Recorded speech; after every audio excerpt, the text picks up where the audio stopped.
boys and girls, today we're going to be looking at the different characters' perspectives in stories. Perspectives means looking at a character's point of view, or how different characters might have different thoughts and opinions about the same event.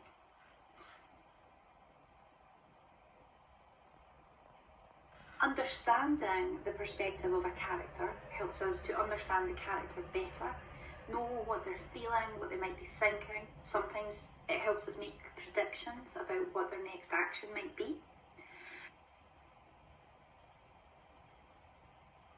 It also makes us better able at realising how an event or an action could change the perspective of the character. It can affect their emotions, their feelings, or what they might do next.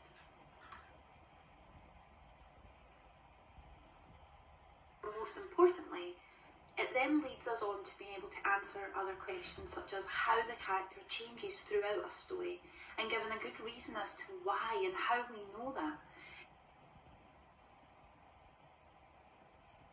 It then also impacts on our understanding of the main point of the story and also the themes that come throughout, which you'll look at in a later. Now, to be successful when looking at perspectives, it's important that you look very, very closely at the actions, reactions, and behaviours of each character.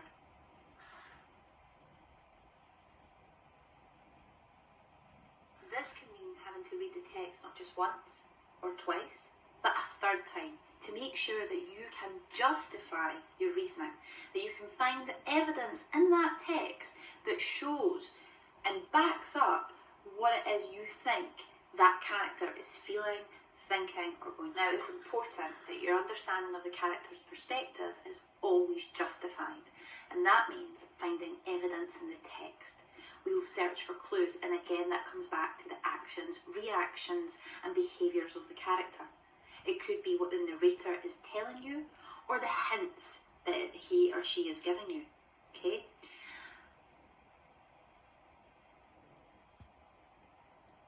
Don't forget to also connect it with your prior knowledge. It's important that we're always thinking about what we know is in the text and what we infer from the text and how our understanding, our prior knowledge informs that thinking. To help us complete the task today, what we're going to use is what we call a circle of viewpoints. Now, in this circle, we can collect the views of different characters using the evidence in the text and our prior knowledge, and then come up with our very own perspective as well. Circle of Viewpoints is known as a thinking routine. And what it does is it helps us to structure our thinking and record our thoughts about the perspectives of different characters. First, we need to begin by reading or watching the text and then thinking about the characters and what their perspectives might be. Remember to search for clues. I'm labelling the circle with each character on the side. Okay?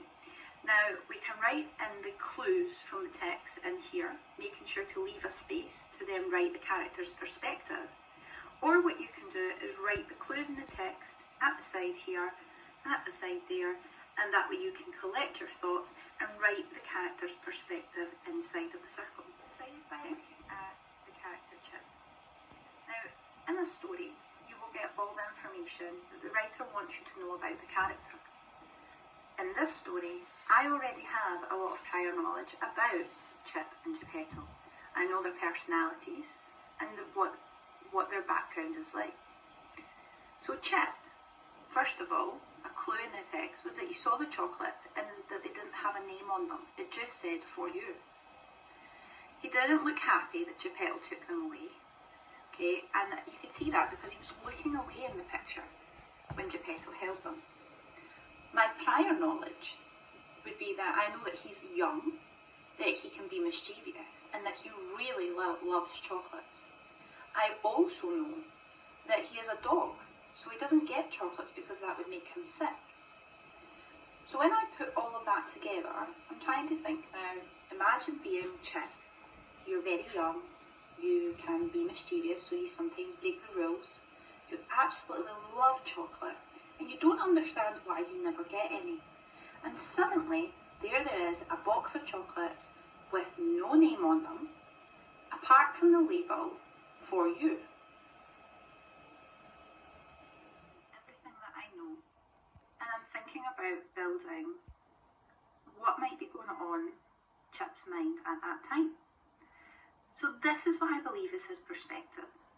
I'm thinking of the part in the story from the point of view of Chip. And again, I'm going back to when he saw the chocolates and that they didn't have a name on them. And I'm thinking, well, maybe in his mind he's thought, chocolates could be for me and Geppetto just doesn't want me to have them. Then I thought about when Geppetto didn't really explain what he was wanting to do or why he should give the chocolates to Miss Shankland. So Chip was probably thinking, knowing that he loves chocolates, that he can be mischievous, that he's young. So if he's young, he probably still is learning what is right from wrong and to also communicate his ideas and his feelings. So I'm thinking, from his perspective, he might think he maybe wants them for himself, so I'm going to eat them first. When building a circle of viewpoints, it also helps if we think about the types of questions that a character might be thinking at the time. So if I go back to when the Chip saw the chocolates and that they didn't have a name on them and Geppetto just took them, Geppetto might have been thinking, why is he lying to me? I'm really annoyed with Geppetto. The chocolates could be for me and Geppetto just doesn't want me to have them. He maybe wants them for himself, so I'm going to eat them first. I'm also going to remember that my punctuation should always be correct. Now that I've gathered what Geppetto might be thinking, I feel like I understand, what Chip is thinking. I feel like I understand him a little bit more. Sometimes when we read a story, we simply hear what the writer has told us in the story and we forget to think about why the characters might have done something, why they might be behaving a certain way. Understanding their perspective, their viewpoint, also allows us to understand the character and really get to know them. So now looking at this, I can see that my own viewpoint has changed. At the start, when I first looked at it, I thought, Chip's been really selfish and really naughty. Why would he take those chocolates away from Miss Shankland? She's going to be really cross. And now that I've taken the time to think about what he knows, what my prior knowledge is of his personality and who he is, and the clues that were in the text, I go back to thinking, well, actually, I understand Chip a little bit more. He wasn't doing it to be naughty. He wasn't doing it to be mean to Miss Shankland or to be selfish. He didn't trust Geppetto, and he thought that Geppetto was going to take the chocolates for himself. Take my own viewpoint. As you can see, I've tidied it up a little bit. I've thought about how I could have summarised what I have written so that it makes sense but also still fits within the bubble and it's nice and neat. Presentation is always important, boys and girls, don't forget. Now, when I'm looking at all the information that I gathered and now that I feel like I'm inside of Chip's head, this is my perspective. Chip didn't believe that Geppetto would give the chocolates to Miss Shankland. He believed the chocolates were for him, so he took them. Let's not forget our comma. Now what I need to do is turn over to Geppetto. And I'm going to try and see it from Geppetto's point of view. First of all, when I'm looking at Geppetto, I'm going back to the text again and looking for the clues to make sure I haven't missed anything out. And I'm not just doing it from memory. When I see the part of the story where Geppetto wants to take the chocolates to Miss Shankland, he wraps the chocolates round his arms and is ready to go away. And then the part at the end where Geppetto holds his hands over his head and that looks like he's worried and shocked when Chip takes the chocolates away. I also think about my prior knowledge. What do I already know? Now I've used my prior knowledge to tell me about that Geppetto is worried because when he had his hands over his head like that, I know people do that when they're in shock and going, oh no, or how could this happen? But my prior knowledge about Geppetto, the character himself, I know that Geppetto is really wise. He's a lot older than Chip. I know that he always tries to do the right thing, so I doubt that he would try and steal the chocolates for himself. He's very kind, again. I know that he would have shared them probably with Chip if he could. Or I predict them. And I also know that he likes to share things because he does that all the time in class. So using everything that I know, I'm now going to try and be in Geppetto's mind and think about what was his perspective when all of this was happening. Okay, so what I've done is I've collected my knowledge, all my prior knowledge and the text clues, and I've thought about the start of the story when Geppetto sees the chocolates and then he wants to take them to Miss Shankland. I think in his head he's thought, not they, the chocolates must be Miss Essie's because they don't have my name on it and Chip isn't allowed chocolate.